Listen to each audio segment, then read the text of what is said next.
Throughout the Tudor period, there were thousands of people who lost their heads through execution by axe or sword. This even included a number of queens, women who had reigned over the nation of England alongside their husbands. If the person was executed for the crime of treason, they often had their head placed above London Bridge, high up in the air, above the gatehouse on a pike, so that thousands could see their fate. This happened to even incredibly religious men who disagreed with Henry VIII's changes to the church. But the Tudor king and queens were known for turning on anyone, and they would do whatever it took to stamp their authority. In this video, we look at some of the most infamous Tudor severed heads, and we look at what these people did to suffer the ultimate punishment. And to support our channel, please make sure to subscribe. It is believed that Henry Norris was a member of the aristocracy, and he was from a very good standing. His parents owned a significant manor, and Henry inherited this. His grandfather fought alongside Henry VII, Henry VIII's father, in the final skirmish of the Wars of the Roses, and his brother was also an esquire to the body for Henry VII, and he also became an usher of the outer chamber during the reign of Henry VIII and then Edward VI.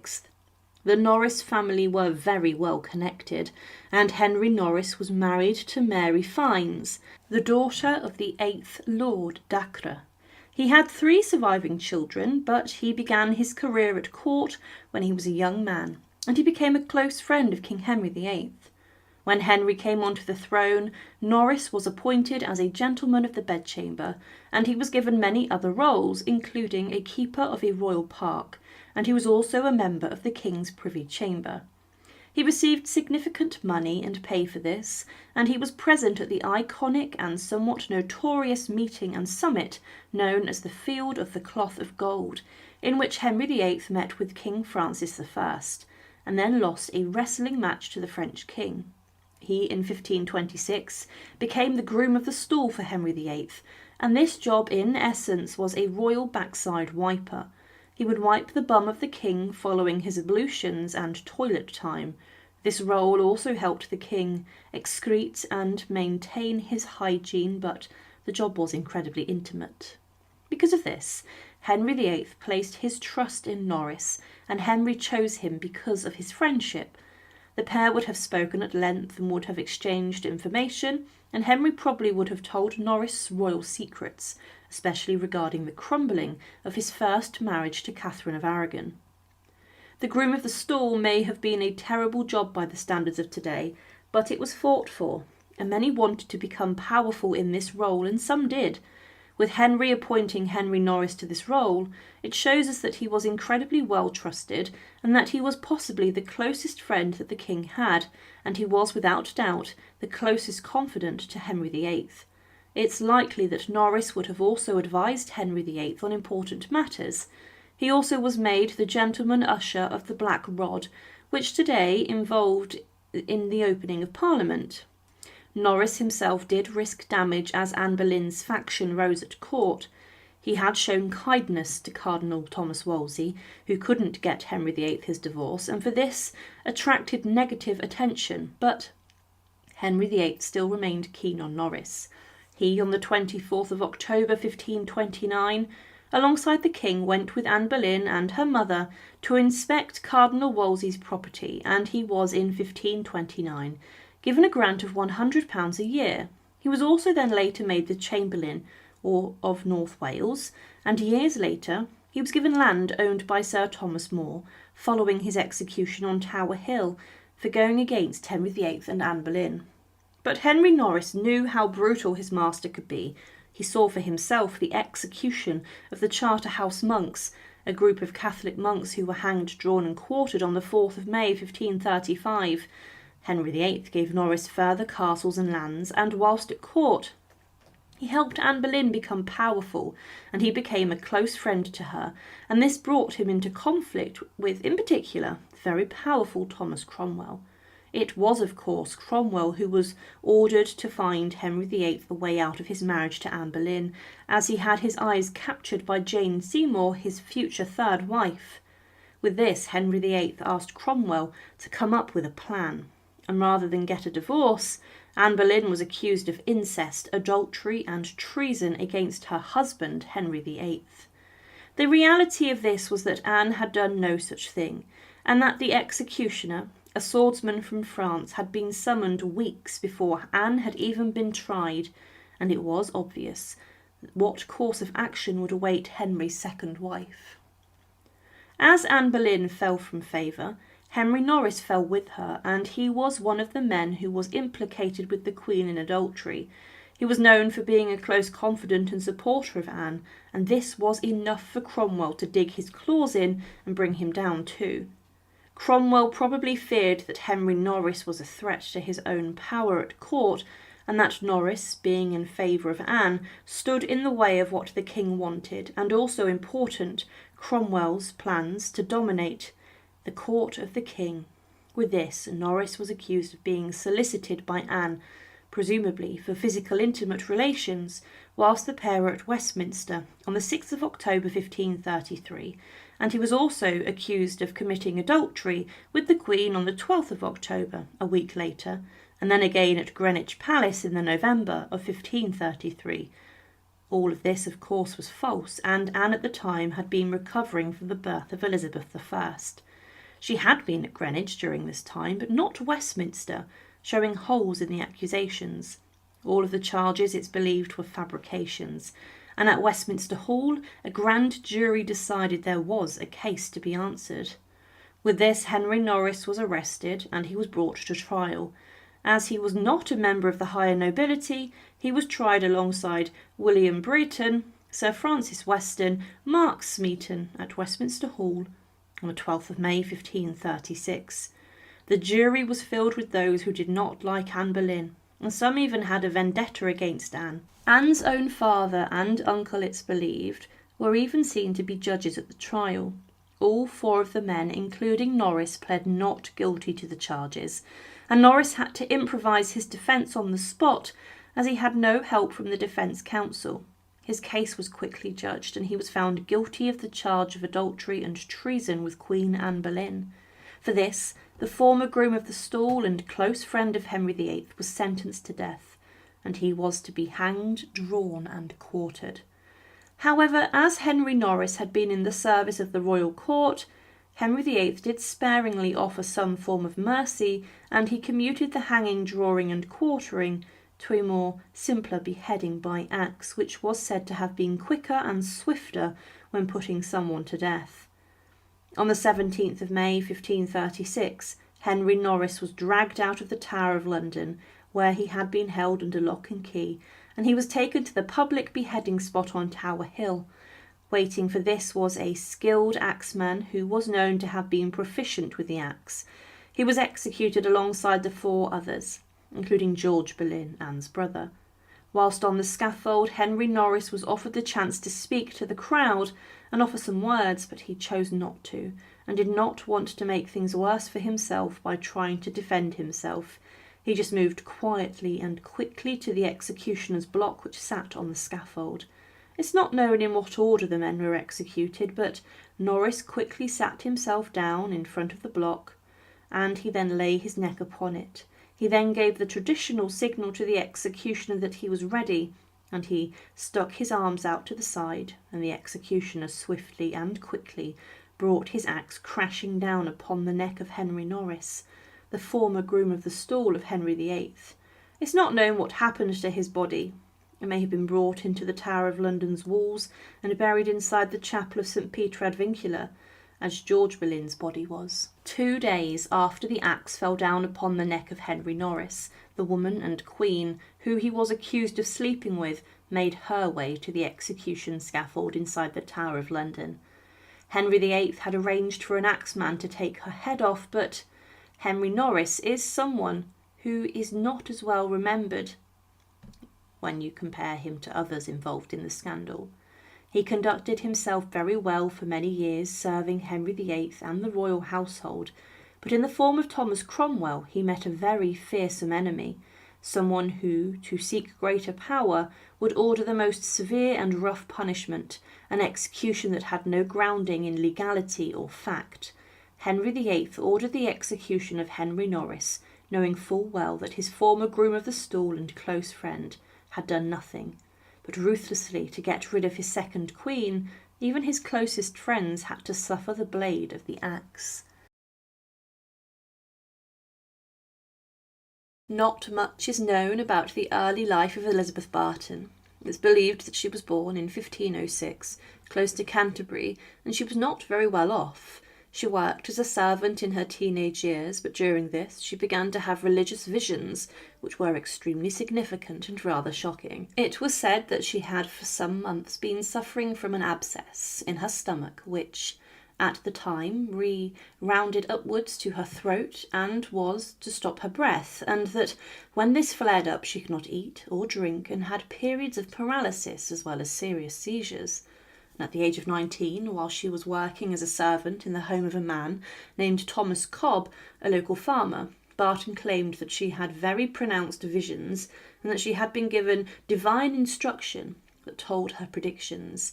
She said that the death of a child would occur in the household, and she asked people to stay in the Catholic Church. Thousands of people in the local region believed her predictions and prophecies, and even the Archbishop of Canterbury and prominent Bishop John Fisher believed that she was gifted and that she was telling the truth. But as more and more people heard about her religious predictions, Elizabeth Barton became very famous, almost like a celebrity. But she rose to higher office, and many monks attended to her and decided that she was serious and was telling the truth, and then lived a very public life. She had allegedly even performed a healing at the time too, and books were published about her. But in 1528, Elizabeth Barton, the nun of Kent, held a private meeting with Cardinal Thomas Wolsey, the Pope's liaison in England, and the second most powerful man in the whole of the country after the King, Henry VIII. In the meeting, Wolsey recommended Henry to meet with the nun, and they did meet twice later. Now this was a time in which Henry VIII was publicly trying to change religion in England and to break from Rome so he could be free to marry his second wife, Anne Boleyn.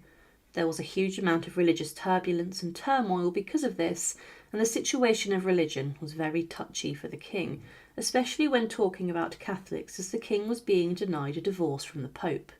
Thomas Cranmer, who was a bishop at the time, commented on the state of Barton when she had these visions. He wrote that her trance lasted the space of 3 hours and more. Her face was wonderfully disfigured, her tongue hanging out, her eyes were in a manner plucked out and laid upon her cheeks. A voice was heard, speaking within her belly, as it had been in a cask, her lips not greatly moving. When her belly spoke about the joys of heaven, it was in a voice so sweetly and so heavenly that every man was ravished with the hearing thereof. When she spoke of hell, it put the hearers in great fear. Henry accepted Elizabeth Barton, and she then consulted with other senior monks and church figures, and she met with Sir Thomas More, the Lord Chancellor of Henry VIII's government, and More was very impressed with her visions. Her prophecies at the time warned against religious heresy and making changes to the church, which to Catholics made sense, and they very much liked these pieces of information. Her prophecies also condemned rebellions and backed up Henry VIII, who was himself very intimidated and scared by the threats of uprising. But as the years passed, Elizabeth Barton continued to make predictions, and she continued to claim that these were being passed to her. When Henry VIII tried to get an annulment from his first marriage with Catherine of Aragon, and when he began to seize power and supremacy over the Church in England from the Pope and Rome, Barton was greatly offended, and with this she began to make more shocking claims. She predicted that Henry VIII would die within a few months if he remarried and took a second wife, and she even claimed that she had seen the vision of hell where he would be sent to. The king learnt about this, and he was disturbed by them. But what Barton had actually done was predict the death of the king, which was a capital offence and was linked to the crime of treason. It was said in the official record of the meeting, where this was discussed, that she, Elizabeth Barton, has knowledged by revelation from God that God was highly displeased with our said sovereign lord, Henry VIII, and in case he desisted not from his proceedings in the said divorce and separation, but pursued the same and married again, that then within 1 month after such marriage he should no longer be king of this realm, and in the reputation of Almighty God should not be king 1 day nor 1 hour, and that he should die a villain's death. Now, of course, Henry VIII would not die, and he went on to live another 15 years after Barton made the prediction, but her reputation was then discredited in a campaign against her. Her former allies warned against her and called her a political enemy, but the king's agents even claimed that she had illicit affairs and revelations with priests. Elizabeth Barton was arrested following Henry VIII's orders to do so in 1533, and she was forced to confess that she had lied and made up revelations. She was forced to make a public confession, and in this she stated to a crowd of over 2,000 people that I, Dame Elizabeth Barton, do confess that I, most miserable and wretched person, have been the original of all this mischief, and by my falsehood have grievously deceived all these persons here and many more, whereby I have most grievously offended Almighty God, and my most noble sovereign, the King's grace. Wherefore I humbly, and with heart most sorrowful, desire you to pray to Almighty God for my miserable sins, and ye, that may do me good, to make supplication to my most noble sovereign for me, for his gracious mercy and pardon. She was sentenced to death by an act of attainder, and this was a piece of legislation and law which was passed by Henry VIII, and no one could question the king's orders. It meant that Barton would not have a trial, and she could be dealt with rather quickly and quietly, rather than face the details of a trial. She was attainted for treason by an Act of Parliament, officially as she had maliciously opposed the king's divorce from Catherine of Aragon, and had prophesied that Henry VIII would lose his kingdom and die. She was seen as a false prophet, and for this she would be executed and subjected to a terrible ordeal. On the 20th of April 1534, Elizabeth Barton was taken to Tyburn in front of a huge crowd for her execution. The executioner on the platform was stood with the noose in his hand, and he threw the rope over the gallows and then secured the noose around the nun's neck. On the scaffold she told the assembled crowd that I have not only been the cause of my own death, which most justly I have deserved, but also I am the cause of the death of all these persons which at the time here suffer. And yet, to say the truth, I am not so much to be blamed, considering it was well known unto these learned men that I was a poor wench without learning. The executioner then pulled down roughly on the rope, and this suspended Elizabeth Barton in the air, and he choked the life out of her until she was dead. But this was not the end of her ordeal. Henry VIII wanted her dead, and he wanted her head, and Elizabeth Barton became the only woman inside of Henry VIII's realm who had her head displayed on a spike high above London Bridge. After her body was cut down from the gallows, the executioner took out his axe and he cut her head from her shoulders, and then this was sent down to London Bridge and passed to the keeper of the heads. He dipped it in tar and then thrust it high above London's Bridge's gatehouse. For the crime of predicting the death of Henry VIII, Elizabeth Barton, the nun of Kent, lost her head, making her the only woman to suffer this fate during Henry VIII's reign. Robert Devereux grew up in a wealth and money. He was raised on his father's estate at Chartley Castle, and his great-grandmother was actually Mary Boleyn, the sister of Anne Boleyn, Henry VIII's second wife and the mother of Queen Elizabeth I. This made him the first cousin twice removed of Queen Elizabeth I.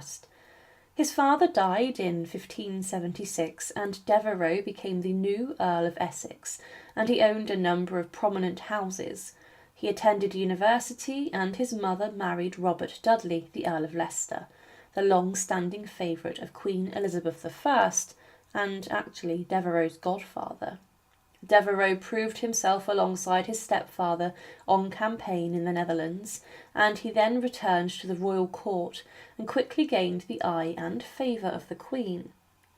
He first appeared at court in 1584, and within 3 years he had become a favourite of the Queen. He had a lively mind, as well was he well spoken, and he was a key player in the court of games and was a showman. He was given the title of the Master of the Horse and was also given the monopoly on sweet wines following the death of Robert Dudley, and this made Devereux incredibly wealthy. He became a member of the Privy Council later on, but some at court warned him about offending the Queen in attempts to gain power and influence.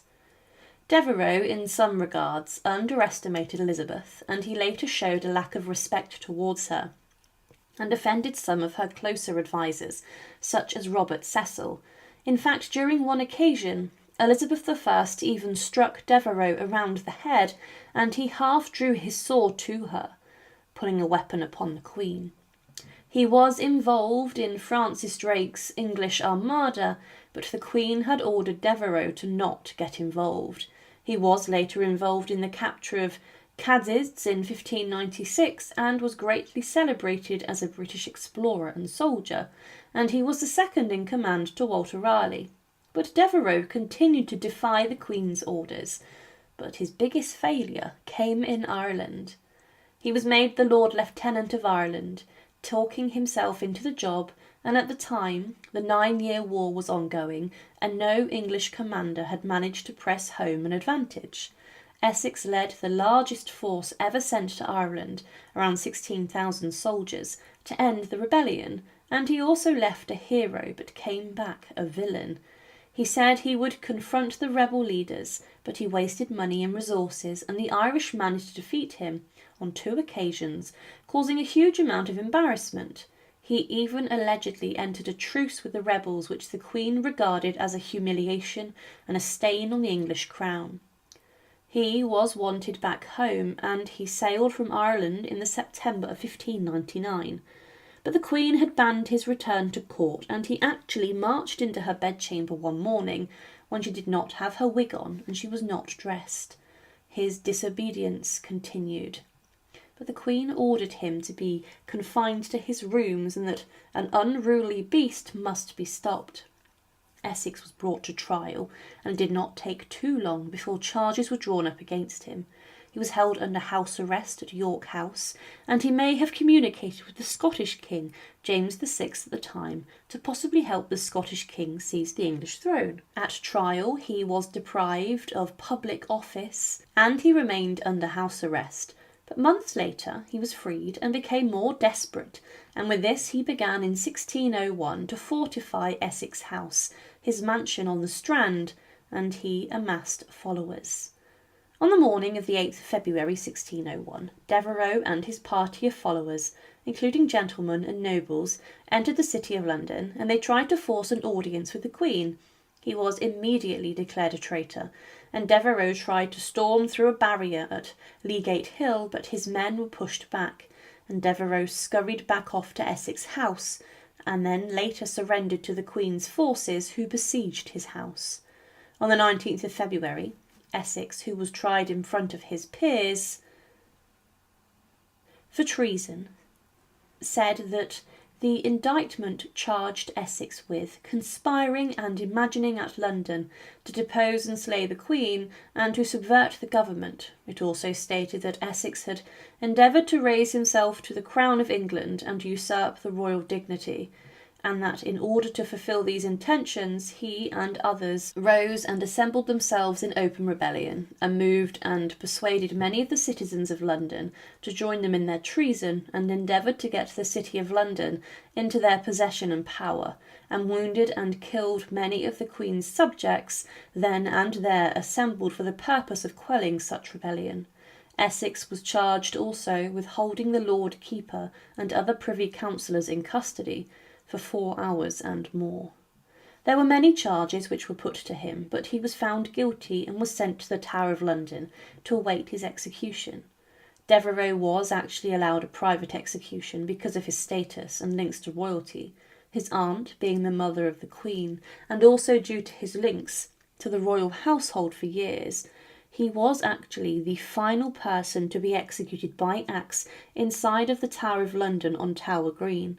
On the 25th of February 1601, he was led out to greet the executioner, who was stood on the scaffold, and the wooden block was placed there too. It's believed that the executioner was a man named Thomas Derrick, who had even took part in Devereux's escapades in Spain. He throughout his life executed more than 3,000 people, and Devereux was able to select his own method of execution, opting for the axe. Devereux climbed the steps of the scaffold, and he had been allowed a private execution and did not have to suffer the fate in front of thousands on Tower Hill, just a collection of witnesses. He then lay his head on the block after a short speech, and the executioner crashed down his weapon with 3 strikes of the axe. Things didn't go well, and his head was not taken off in one swift blow. Things got very bloody. The execution of Robert Devereux showed that the Queen, even in her final years, was still ruthless to sanction the executions of her former favourites, and of those who were once close to her. Devereux was at one point believed to be a possible husband of Elizabeth, but he was power-obsessed and hungry, and would even raise rebellion to try and regain his position in the court of Queen Elizabeth. But inside of Tower of London, he became the final person to lose his head by axe. Lady Jane Grey was born in the October of 1537 at Bradgate Park in Leicestershire. She was the eldest daughter of Henry Grey, the first Duke of Suffolk, and Lady Frances Brandon, the daughter of Mary Tudor, sister to King Henry VIII, and Charles Brandon, the Duke of Suffolk. This made Jane a great niece of Henry VIII and placed her in the royal line of succession, though she was far behind Henry's children, Edward, Mary and Elizabeth. Jane was born into a world of privilege and immense pressure. Her parents were ambitious, politically connected, and deeply invested in advancing the family's fortunes. They raised Jane in accordance with strict Protestant values, and her education reflected this. She was an intellectual prodigy, fluent in Latin and Greek, and versed in Hebrew and Italian. She studied the works of classical and Christian thinkers and became a devout follower of the Protestant faith. The scholar Roger Ascham, who later tutored Princess Elizabeth, was astounded by Jane's learning and seriousness at such a young age. But Lady Jane's fate was sealed not by her own desires, but by the ambitions of others, particularly John Dudley, the Duke of Northumberland, one of the most powerful men in England during the reign of King Edward VII, during the reign of King Edward VI, the Protestant son of King Henry VIII.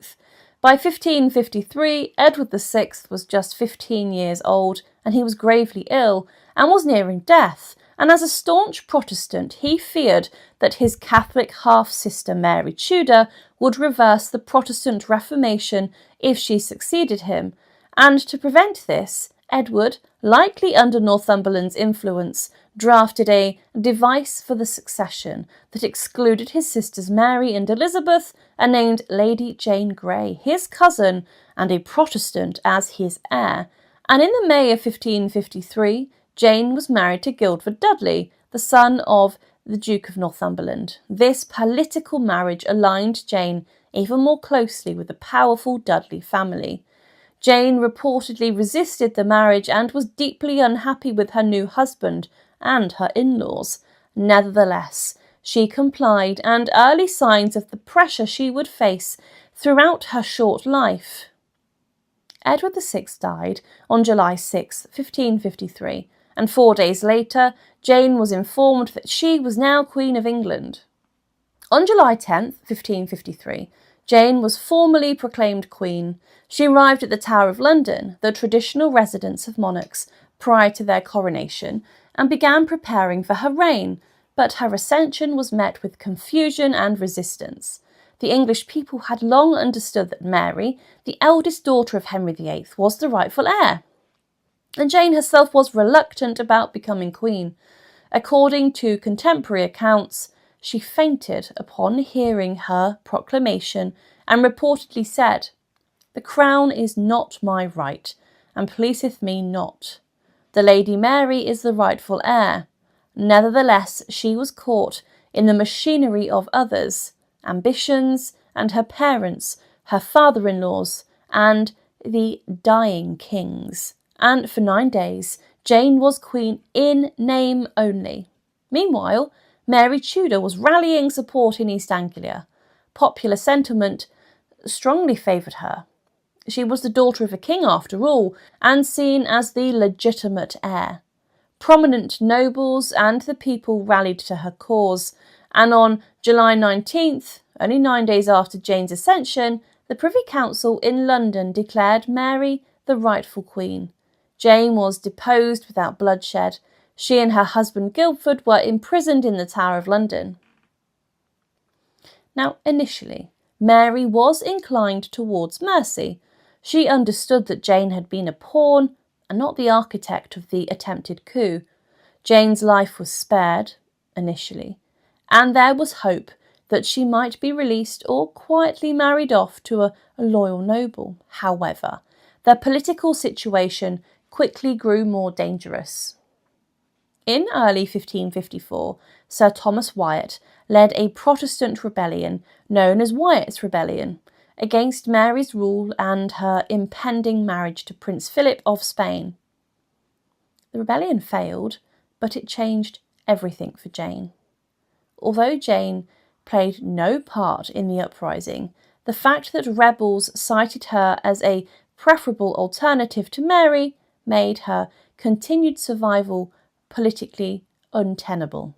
Mary's advisers, particularly the Spanish faction, urged execution. To marry Philip, secure her Catholic reign, Mary needed to show strength. Jane's father, Henry Grey, had foolishly joined Wyatt's rebellion, sealing his daughter's fate, and mercy was now no longer politically viable. On February 12th, 1554, Jane and her husband Guildford were executed. Guildford was beheaded first on Tower Hill, and Jane was allowed to see his body being brought back in by a cart from her window. Though shaken, she remained composed, and Jane's execution took place inside the Tower of London on Tower Green, a rare honour, usually reserved for nobility. Contemporary accounts describe her calm demeanour. She walked to the scaffold with dignity, dressed in black, carrying a prayer book, before the assembled witnesses, and she declared her innocence of seeking the crown. "Good people, I am come hither to die, and by a law I am condemned to the same. The fact, indeed, against the Queen's Highness was unlawful, and the consenting thereunto by me. By touching the procurement and desire thereof by me, or on my behalf, I do wash my hands thereof in innocence." She then recited Psalm 51. "Have mercy upon me, O God." When blindfolded, she lost her way to the block and cried out, "What shall I do? Where is it?" A bystander helped her place her head on the block, and her final words were, "Lord, into thy hands I commend my spirit." She was believed to be just 16 or 17 years old at the time. Lady Jane Grey's story became one of the most poignant tragedies of the Tudor era. Protestant martyrologists like John Fox memorialised her as a Protestant saint, portraying her as a symbol of innocence, intellect and faithfulness. In Fox's Book of Martyrs, she is described as the most noble, learned and godly Lady Jane, unjustly slain for her religion and the ambitions of others. In modern times, she has been reinterpreted variously as a victim, a heroine, a scholar, and a symbol of female agency caught in the machinations of a patriarchal and political society. Her life, and especially her execution, highlight the dangers faced by women and young people in the volatile world of Tudor politics. She had no real power, yet was made queen. She had no army, yet was called a traitor, and she had no ambition for the throne, yet died because of it. The rise of Cromwell was sharp and dramatic. He was someone who was a merchant in London, and his father was a cloth carder. But he became a lawyer and would then be invited to serve in the staff of the king's right-hand man at the time, Cardinal Thomas Wolsey. Wolsey was the king's chief liaison to the Roman Catholic Church and the Pope, but Wolsey frustrated Henry VIII at times, especially as he could not get the king the divorce he wanted so badly from his first wife, Catherine of Aragon. Cromwell became a member of Parliament, and as Wolsey's favour in the eyes of the king declined heavily, Cromwell would rise through this. He was promoted very much at the expense of Wolsey, as Henry VIII had become aware of Cromwell's skill as a lawyer and someone who had been able to work against the power of Rome in England. He had, during a session of Parliament, involved himself with law to restrict absent clergymen from collecting money from different parishes, and this was an attempt to restrict the power of Rome in certain areas.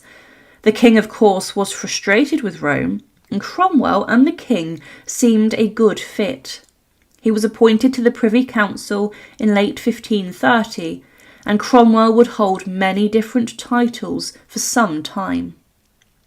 Some of the jobs that he performed for the king were the Master of the King's Jewel House, Chancellor of the Exchequer, controlling royal finances, Surveyor of the King's Woods, Master of the Rolls, Steward of the Duchy of Lancaster, and later the King's Principal Secretary and Chief Adviser. Through these jobs, Cromwell became incredibly rich, and he was quickly put to work dealing with the king's marriage to Catherine of Aragon. Cromwell believed that the king did not need the Pope to divorce his wife, and he convinced the king to become the supreme head of the Church of England, replacing the Pope in this, claiming that the Pope could not have jurisdiction over England. He did just this, and forced the resignation of his rival Sir Thomas More, who would later lose his head, and Henry was then free to marry his second wife, Anne Boleyn. He continued to consolidate Henry's power over religion and would force all clergy to accept this, and if they didn't, they would face the wrath of the king. Those who could not accept the king's supremacy over the church, such as Thomas More and the Bishop of Rochester, John Fisher, were forced into the Tower of London before they were then executed for treason.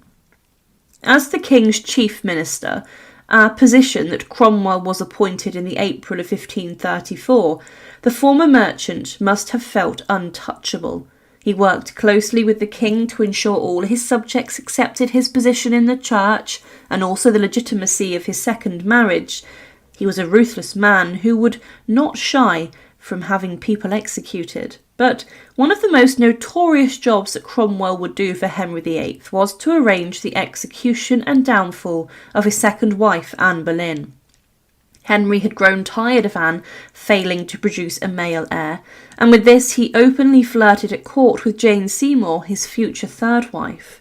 It was no secret that Anne needed to be got rid of in the eyes of the king, and Cromwell was the one who would do this.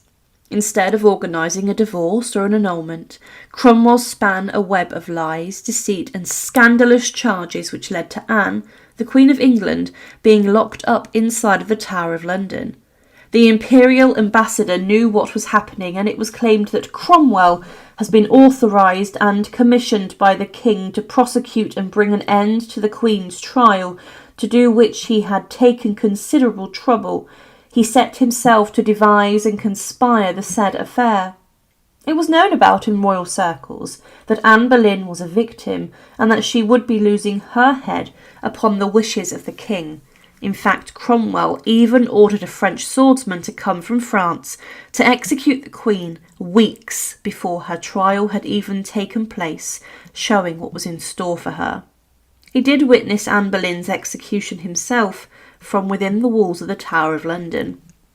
As mentioned, one of the most ruthless policies was the dissolution of the monasteries, and with this Cromwell and his group of investigators were dispatched to hundreds of abbeys, monasteries, religious houses and convents to search for any tiny reason to shut them down. The plan was to restrict the influence of the Pope across England, and for the king to then steal and take all the land, the wealth of these houses, and the physical buildings and whatever was worth. The dissolutions, monks were left with nowhere to go, thrown out of their homes and houses, and the abbots, including the leader of Glastonbury Abbey, were hanged, drawn and quartered. Cromwell even attacked parts of the church inside the physical buildings, ordering shrines to be smashed and statues to be taken. It was a huge attack upon religion in England, and Cromwell, through the dissolutions, managed to make the king incredibly rich, which satisfied Henry VIII greatly. It was at this point, in around 1538, where Cromwell was at the height of his power and influence.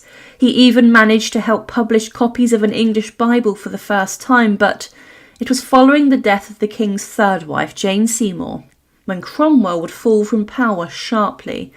He was placed in charge of arranging the marriage of Henry to his fourth wife, and he considered many European princesses and settled on one of the sisters of William, the Duke of Jülich-Cleves-Berg, to secure an alliance with him against the imperial emperor.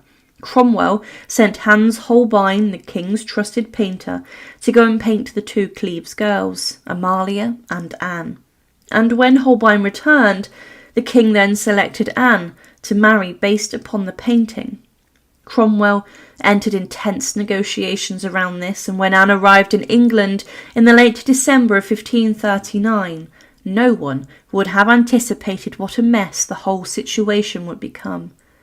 When Henry met Anne on New Year's Day 1540, he was repulsed by her looks, claiming, "I like her not," and he was grossly offended when Anne could not identify him as her future husband and as the king.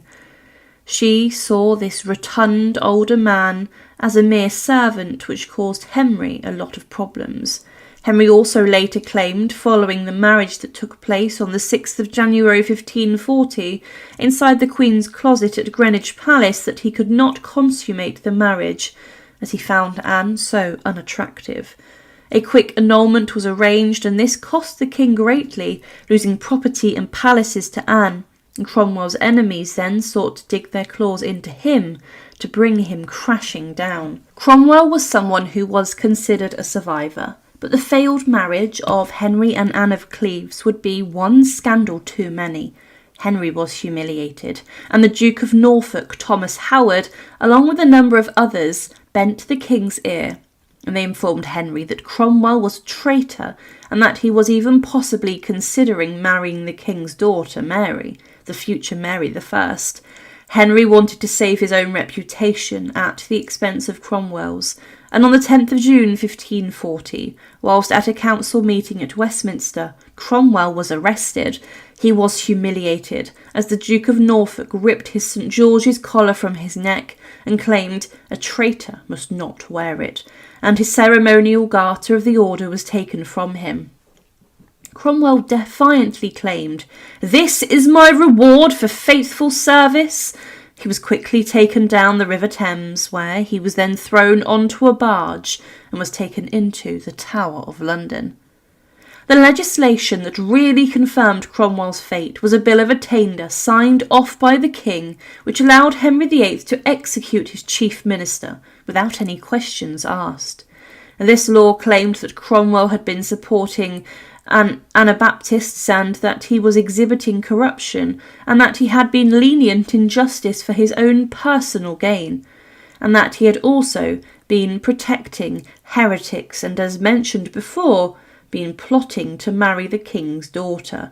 The Bill of Attainder passed on the 29th of June 1540, and with this he lost all of his honours, all of his offices, and was only known as Thomas Cromwell, cloth carder.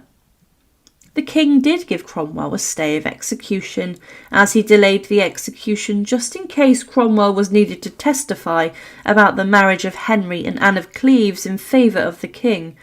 Cromwell wrote a final letter to Henry whilst he was locked up inside the Tower of London and claimed, "Your Grace to pardon this, my rude writing, and to consider that I am a most woeful prisoner, ready to take the death when it shall please God and your Majesty. Yet the fresh frail incites me continually to call to your grace for mercy and to pardon for my offences in this. Christ save, preserve and keep you. Written the Tower this Wednesday the last of June, with the heavy heart and trembling hand of your Highness, most heavy and most miserable prisoner and poor slave. My gracious Prince, I cry for mercy, mercy, mercy. At the time, Cromwell was hated by many across England. A contemporary writer stated, "Many lamented, but more rejoiced, and specially such as either had been religious men or favoured religious persons, for they banqueted and triumphed together that night, many wishing that the day had been 7 years before, and some fearing lest he should escape, although he were imprisoned, could not be merry. Others who knew nothing but truth by him, both lamented him and heartily prayed for him. But this is true, that of certain of the clergy he was detestably hated, and especially of such as had beaten hard, by his means was put from it. For indeed he was a man that in all of his doings seemed not to favour any kind of property, nor could not abide the sniffing pride of some prelates, which undoubtedly, whatsoever else was the cause of his death, did shorten his life, and procured the end that he was brought unto. He was very unpopular." Cromwell had been condemned to death without any trial, and he had lost all his land, property and titles, and was in this regard shamed. He was taken out of his prison cell in the Tower of London on the 28th of July 1540 and walked to Tower Hill, the site of the public beheading scaffold. Here many of his former enemies, such as Thomas More, had been executed, but Cromwell took the same miserable walk as them, and he was helped onto the scaffold in front of a large crowd for his execution. He made a speech on the scaffold claiming he would die in the traditional faith, and he claimed he had not helped religious criminals. He tried to protect his family from further hurt, but his execution did not go well. Cromwell's head was not taken from his shoulders in one swift blow. It allegedly took 2 or 3 swings of the axe to do this, and following this, his head was taken down to London Bridge and was placed upon a spike. Henry VIII regretted the execution of his chief adviser and minister for the rest of his life, having been blindsided by Cromwell's enemies into having him executed. He was blamed for the mess of the king's 4th marriage and was someone who was ruthless and hated across England. There were rebellions aimed at Cromwell, such as the Pilgrimage of Grace, because of the dissolution of the monasteries, and Henry may have felt that it was time to try and win the people of England back over, using Cromwell as a scapegoat. His fall from grace was shocking, and it was one of the most brutal in English history.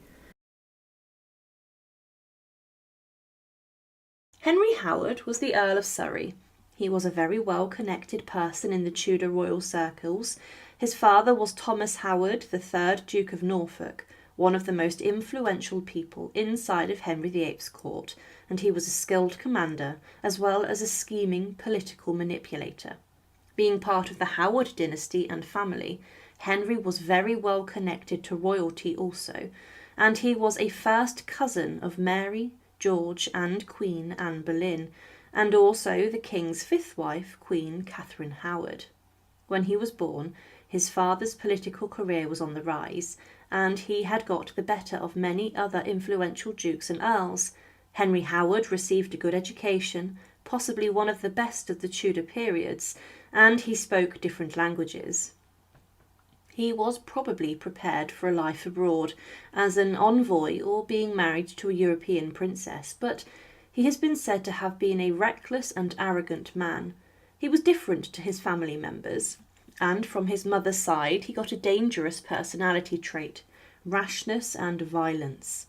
He was sometimes said to have been mad also, but he was brought up in Windsor Castle alongside Henry Fitzroy, the illegitimate son of King Henry VIII, a boy who could have been prepared by the king to succeed him one day. Henry Howard was a soldier, and he served in the king's French wars as Lieutenant General of the king on sea and land, but during this he was known for strange behaviour. One time he hit a courtier and another time he wandered the streets of London aimlessly, breaking windows of houses, and the occupants were asleep at the time.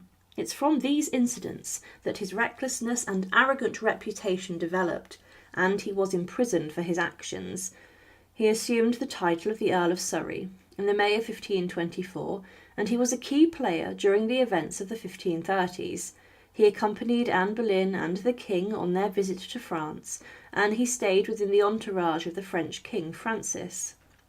He later returned to England, but he was ordered to take a leading role in the trial of his cousin, Queen Anne Boleyn, who was being brought crashing down by Thomas Cromwell as Henry VIII wanted to marry his third wife, Jane Seymour.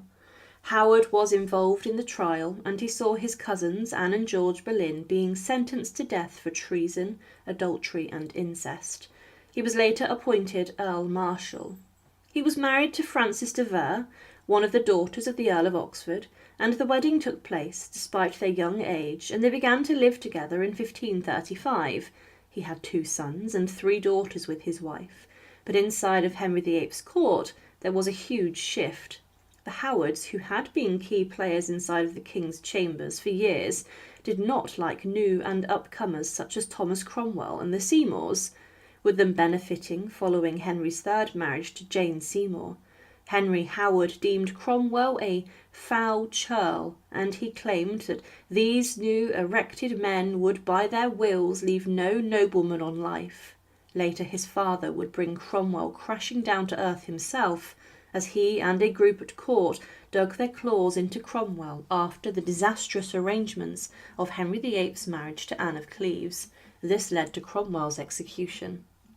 During the final years of Henry VIII's life, the Seymours and the king's 6th and final wife, Catherine Parr, gained further power at court because of their support for Protestantism, and the Howards, who were more conservative and rather Catholic, began to become isolated at court, and they would lose favour and power.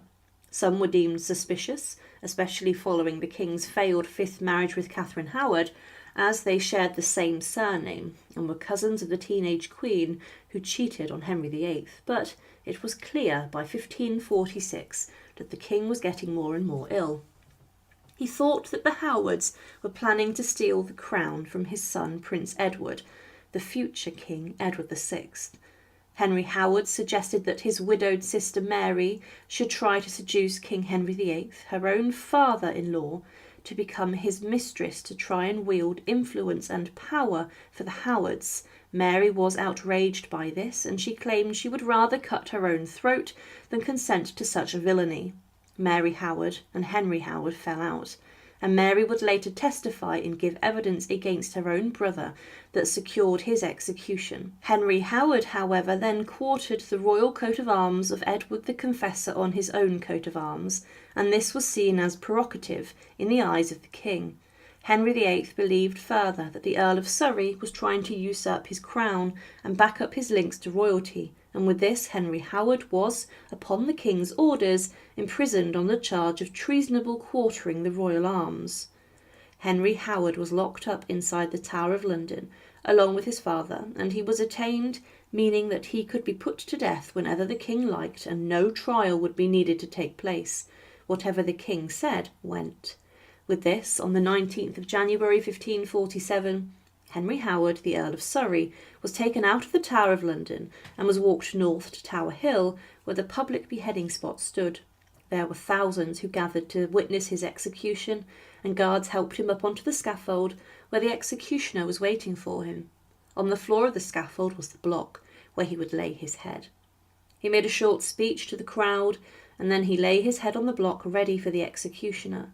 He had been sentenced to be hanged, drawn, and quartered for treason. However, Henry VIII did show some mercy, allowing Henry Howard, the Earl of Surrey, to be executed by axe in a swifter and quicker manner. Howard, with this on the block, then outstretched his arms, signalling to the executioner to strike, and in one swift and brutal blow from the axe, the head of Henry VIII's last victim came off. He was then buried in the church of All Hallows next to the Tower Hill, but his remains were later moved to the church in Framlingham, Suffolk, where many other members of the Howard family are buried today. and where his childhood friend Henry Fitzroy, the king's illegitimate son, was buried also. 9 days after Henry Howard, the Earl of Surrey, lost his head upon Tower Hill in a brutal fashion, King Henry VIII was on his deathbed a short distance away inside the Palace of Whitehall. His reign was coming to an end and he was slipping away, and the 55-year-old king, Henry VIII, had less than 10 days before giving out his last execution orders upon one of his former friends, allies and courtiers. Henry VIII was known for being a man who could turn upon anyone, but Henry Howard was foolish and reckless, and the paranoid king believed that he was about to be usurped, or that his children would be prevented from the throne by the actions of men such as Henry Howard. For this he paid the ultimate price, and Howard today is considered the final victim of King Henry VIII. Thank you for watching, and to support our channel, please make sure to subscribe. And again, thank you so much for watching.